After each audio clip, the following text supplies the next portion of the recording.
Let's take a look at car loans.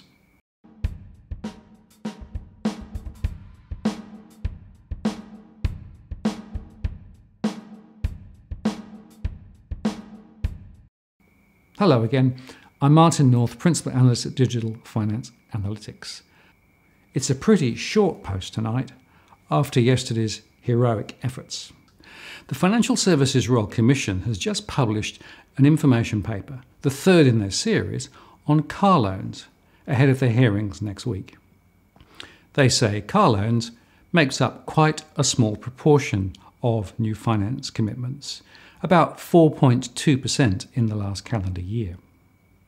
And this is an increase from 2.7% in 2007. But delinquency rates are rising, and the value of loans is north of $35 billion.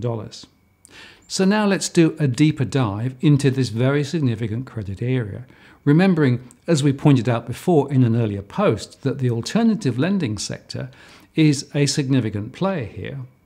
And banks have recently upped their focus on offering car loans too. The Commission gave us some really useful insights.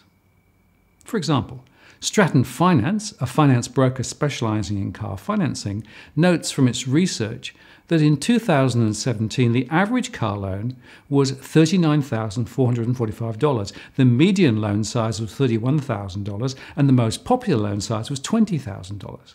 Stratton Finance also noted that men on average borrowed around $5,000 more to finance a vehicle purchased than a woman. And according to Stratton Finance, this was a result of women choosing to purchase smaller, more economical cars. In the December quarter of 2017, car loan payments were the largest vehicle-related expenses for the hypothetical household in both capital cities and regional areas, with repayments larger than weekly fuel costs.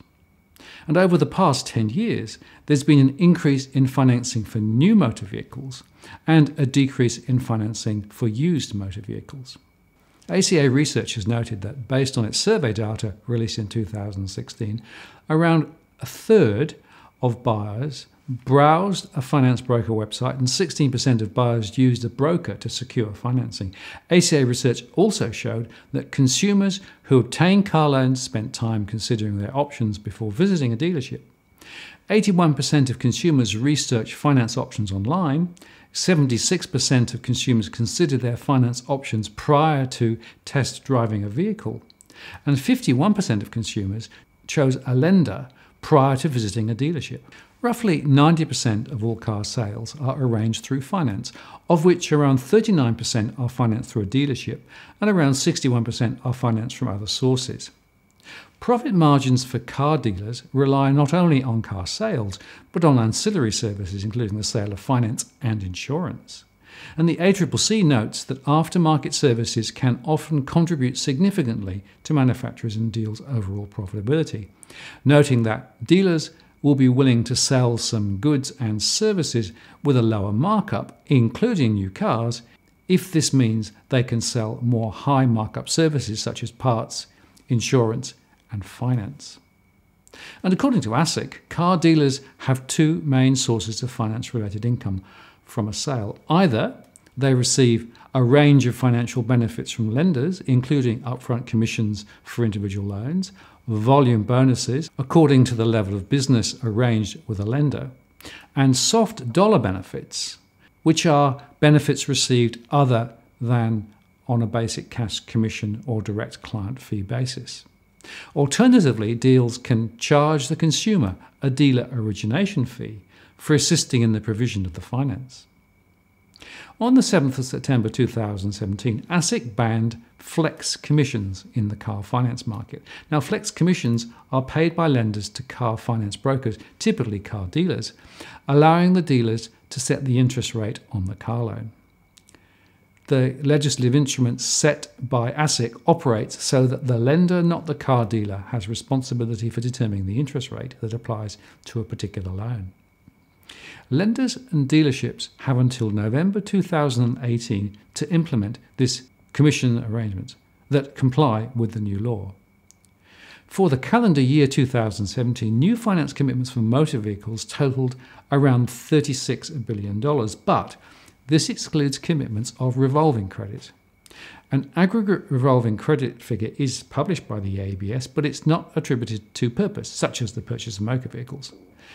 And in particular, revolving credit may include dealer floor plan financing arrangements, which allows a car dealer to settle a liability with a financier simultaneously with or soon after the sale of the vehicle to a customer. While there is no comprehensive list of the number of car loan providers and brokers owned by or who are authorised representatives of financial services brokers, some finance brokers owned by ADIs are providers of car loans and leases. And here are some illustrative examples. Esander, a provider of motor vehicle financing, is a division of ANZ Banking Corporation. In October 2015, ANZ agreed to the sale of the Esander dealer finance portfolio to Macquarie Group Limited. The sale affected finance arranged through a car dealership rather than financing arranged with Esander directly or through a finance broker. As at the announcement date, the 8th of October 2015, the sale of the retail dealer finance portfolio was expected to be completed by 31st October 2015 and the wholesale dealer finance portfolio by the 31st of March 2016. Macquarie notes on its website that it is, quote, one of Australia's largest motor financiers, with car finance, sourcing and other services provided by Macquarie Leasing Proprietary Limited. My Ford Finance is a registered business name of Macquarie Leasing Proprietary Limited. And ACA Research, which publishes an annual automotive finance insight report based on a survey of nearly 800 automotive finance customers throughout Australia, notes in an article from December 2016 that ANZ and Macquarie Bank, including Esander, are currently the greatest beneficiaries of the broker channel. Oh, and Holden Financial Services is a registered trademark of General Motors LLC and is used under sub-license by St George Bank, a division of Westpac Banking Corporation Limited. The delinquency indices for motor vehicle loans has increased since 2012, but it remains at quite a low level in absolute terms.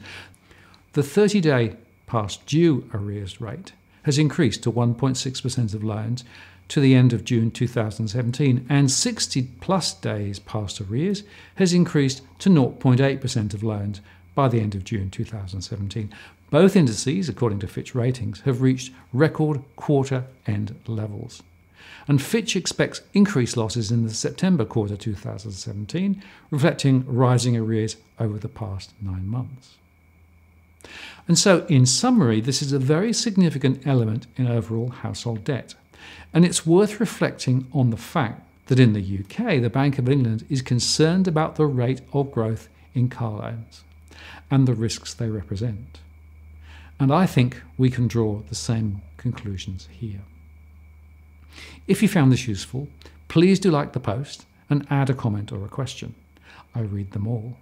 If you've already subscribed, thank you. I'm really grateful for your support. And if you are yet to subscribe, please do so to receive future alerts. I'm Martin North, Principal at Digital Finance Analytics.